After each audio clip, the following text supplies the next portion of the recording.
হত্যাকাণ্ডে ব্যবহৃত 2টি বিদেশি পিস্তল, 52 রাউন্ড গুলি, ম্যাগাজিন, ছোরা, 53টি অ্যাকাউন্টের বিপরীতে 218 কোটি টাকার স্বাক্ষরিত চেক। আপনারা জানেন গত 12 ডিসেম্বর 2025 দুপুর আনুমানিক 14:20 ঘটিকার সময় পল্টন থানাস্থ বিজয়নগর বক্স কালভার্ট এলাকায় মোটরসাইকেল আরোহী দুর্বৃত্তের গুলিতে ইনকিলাব মঞ্চের মুখপাত্র জনাব শরীফ উসমান বিন হাদি গুলিবিদ্ধ হন।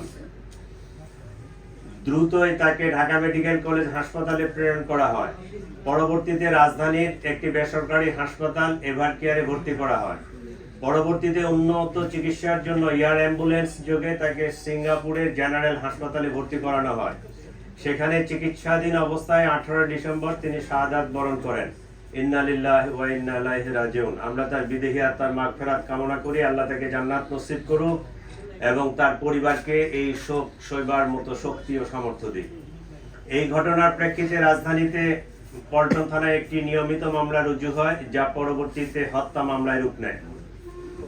প্রিয় সাংবাদিক ভাই ও বোনেরা, ন্যাক্কারজনক এই ঘটনার পরপরই Dhaka metropolitan police, DB, CTTC, RAB, CID, BGB ঘটনায় জড়িতদের শনাক্ত করে গ্রেফতারে করে আইনের আওতায় আনার জন্য কাজ শুরু করে। ঘটনাস্থলে উপস্থিত ব্যক্তিদের দেওয়া তথ্য, সিসিটিভি ফুটেজ বিশ্লেষণ, ওপেন সোর্স ইন্টেলিজেন্স এবং তথ্য প্রযুক্তির সহায়তায় ঘটনার দিনই শুটার ফয়সাল করিম মাসুদ ওরফে দাউদ ওরফে রাহুল এবং তার সহায়তাকারী মোটরসাইকেল চালক মোহাম্মদ আলমগীর শেখকে শনাক্ত করা হয়। তাৎক্ষণিক তাদের গ্রেফতারের জন্য আইন শৃঙ্খলা বাহিনীর একাধিক টিম সাভার, হেমায়েতপুর, আগারগাঁও, নরসিংদীতে অভিযান পরিচালনা করে। ধারাবাহিক অভিযানের অংশ হিসেবে ডিএমপির একটি টিম ময়মনসিংহের হালুয়াঘাটের সীমান্তবর্তী এলাকা পর্যন্ত অভিযান পরিচালনা করে। প্রিয় সাংবাদিক বৃন্দ, আপনারা জানেন এই ঘটনার সাথে জড়িতদের আইনের আওতায় নিয়ে আসার জন্য আমরা যথাসাধ্য চেষ্টা করছি। ইতিমধ্যে সংশ্লিষ্ট মামলাটি নিবিড় তদন্তের জন্য ঢাকা মহানগর গোয়েন্দা পুলিশের নিকট হস্তান্তর করা হয়েছে। তদন্তকালীন এ যাবৎ এ ঘটনা সংগঠনে পরিকল্পনায় অংশগ্রহণ, ঘটনায় ব্যবহৃত অস্ত্রগুলি লুকানোর সাথে জড়িত, ঘটনার মূল 2 হোতাকে পলায়নে সহায়তাকারী সহ মোট 11 জনকে আমরা গ্রেফতার করতে সক্ষম হয়েছি। গ্রেফতারকৃতরা হলো হুমায়ুন কবির, ফয়সালের বাবা, হাসি বেগম, ফয়সালের মা, শাহেদা পারভিন সামিয়া, ফয়সালের স্ত্রী, ওয়াহিদ আহমেদ শিপু, ফয়সালের শ্যালক, মারিয়া আক্তার লিমা, তার বান্ধবী, মোহাম্মদ কবির, নুরুজ্জামান নমানি ওরফে উজ্জ্বল, সিবিয়ন দিও, সঞ্জয় চিসিম, মোহাম্মদ আমিনুল ইসলাম রাজু, আব্দুল মান্নান জনকে আমরা গ্রেফতার করেছি। এই ঘটনায় জব্দকৃত উল্লেখযোগ্য আলামত সমূহ হত্যাকাণ্ডে ব্যবহৃত 2টি বিদেশি পিস্তল, 52 রাউন্ড গুলি, ম্যাগাজিন, ছোরা, হত্যাকাণ্ডে ব্যবহৃত মোটরসাইকেল ও ভুয়া নম্বর প্লেট, যে নম্বর প্লেটটি অপারেশনের সময় লাগানো ছিল। ঘটনার সময় ওসমান হাদিকে বহনকারী অটোরিকশা, ঘটনাস্থল থেকে হত্যাকাণ্ডে ব্যবহৃত গুলির খোসা, ভিডিও চিত্র, সিসিটিভি ফুটেজ ও অন্যান্য আলামত। প্রায় 53টি অ্যাকাউন্টের বিপরীতে 218 কোটি টাকার স্বাক্ষরিত চেক। প্রিয় সাংবাদিক বৃন্দ, তদন্তে প্রাপ্ত তথ্য, বিভিন্ন গোয়েন্দা সংস্থার প্রতিবেদন, গ্রেফতারকৃতদের দেওয়া জবানবন্দি পর্যালোচনা করলে দেখা যায় ফয়সাল ও আলমগীর ঘটনার পরপরই ঢাকা হতে সিএনজি করে আমিন বাজারে যায়।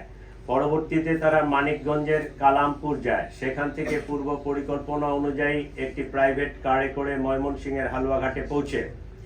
ঘটনাটি তাদের পূর্ব পরিকল্পিত ছিল। এই জন্য আসামিদেরকে চিহ্নিত করার পূর্বেই তারা সীমান্ত পাড়ি দিতে সক্ষম হয়। হালুয়াঘাটের পূর্বে মুন ফিলিং স্টেশনে জনৈক ফিলিপ এবং সঞ্জয় তাদেরকে গ্রহণ করার জন্য অপেক্ষা করতে থাকে।